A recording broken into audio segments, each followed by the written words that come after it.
Have you been on social media? Have you been watching the news? Is it driving you crazy yet? The people in power, the decisions that they're making are tanking America. I love America, and it's enough to drive you crazy. It's enough to piss you off. It's good sometimes to get angry. It gets things done. It's a useful emotion. We're going to talk about that today on the Midnight American.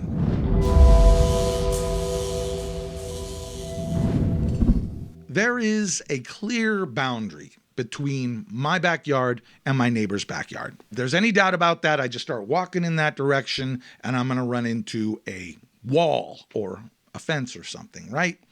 If I decide to throw trash over that wall, then I'll probably hear about it. If I jump over that wall and I run around in that space without permission, it's a good chance I'll be arrested for trespassing maybe, and I probably should because there is a clear boundary. Well, personal boundaries are no different.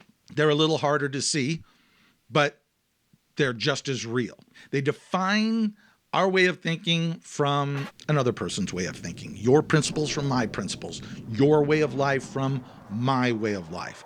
If someone wants to manipulate you and control you, that boundary separates what they want to do from your free will, right? Now, personal boundaries are just as real, but we need to define those lines because those are our mental property. We have the right to protect and defend that property. And if we fail to enforce our personal boundaries, we lose our ability to be our own person, to be creative, innovative, to be a unique, sovereign individual living with free will. Now, if you get this internal feeling like your boundaries are under attack in kind of a sneaky, underhanded way, like you're being told how to think about everything right now, it's not your imagination. The powers that be and those who support them are changing the definitions and the terms and the way we should think about everything, right? So how do we stop it? How do we stop these aggressive,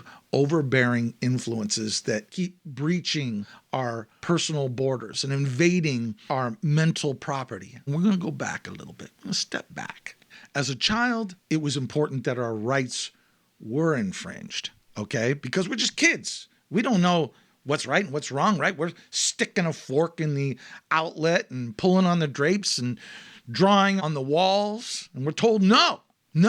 And so as children, we just act out emotionally and we just start crying. Our freedoms have been taken away. Some of us never grow out of that, okay? We grow right into adulthood with that, okay? But depending upon how your parents handled that emotional outrage, that emotion of anger, it manifested into probably one of three things. One, they accepted it and then they just disciplined you and used this as a moment to teach you and to build your strength of character, explaining to you why you shouldn't do this. And maybe you were given a small punishment that would play out later in life in equal value. Then there's parents who overreact.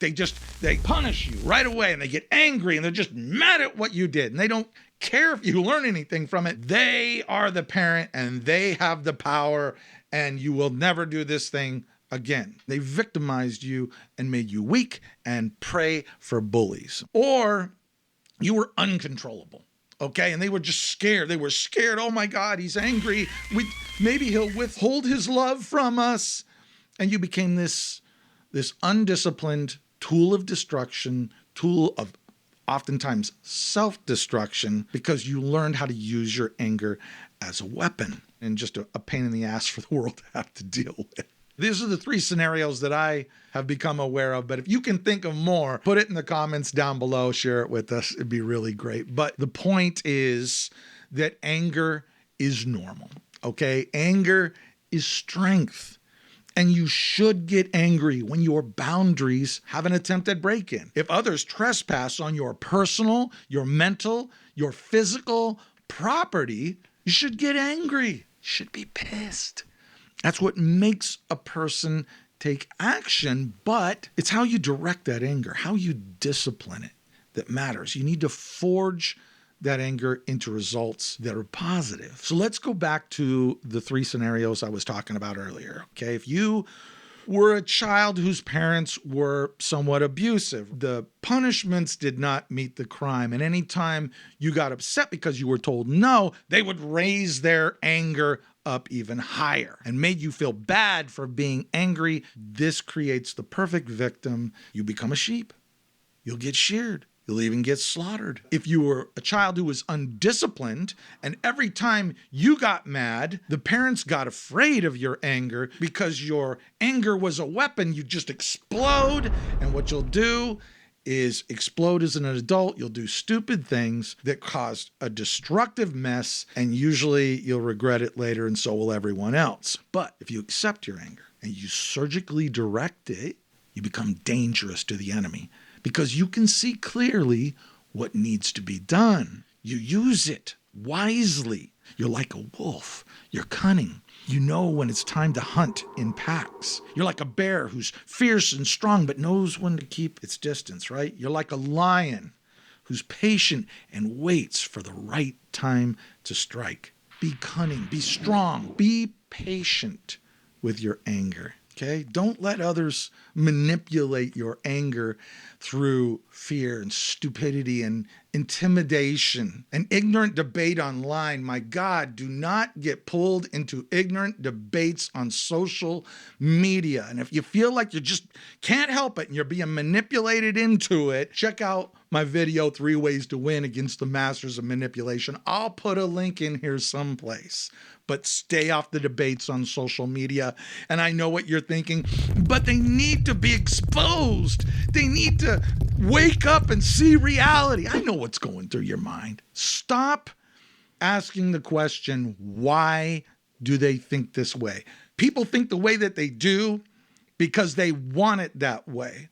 The nation's borders are breached because this administration, the powers that be, want it that way. They benefit from that. The people who support those leaders support it because they get some kind of benefit or privilege. Okay, look, they may get away with that, but don't let them breach the borders of your mind, right? Don't let them breach the minds of your children and keep them weak and scared and helpless little balls of rage. Am I racist? What gender am I? If we're all broken, nobody's broken. Our power lies in the ability to think straight, to embrace your anger in a positive way, and use it to guard the gates that protect what's important, your hopes, your dreams, your desires, and your happiness in life. Your spiritual, physical, emotional, and financial boundaries, okay, which they don't give a damn about. Your anger defends your freedom in the real world. Anyone who tells you, you better not get angry, you better not act out, you better stay timid and obedient, they have an agenda. Don't let it happen, guys. I love America, I love the people, and I love you, and I want you to pick your battles wisely. Save your anger for when you need it most. Change is coming, like it or not. You're going to need to find your tribe. You're going to need to find your people. This is a good place to start. Subscribe here. Ring the subscription bell. Follow me on Facebook. And I got a Patreon now if you want to support this channel. And I'll be talking about more subjects like this moving forward. Join me at midnightamerican.com. Become a member of the tribe so we can rely on you to be a valuable asset to the world while so many others are screwing it up. Thank you so much for being here.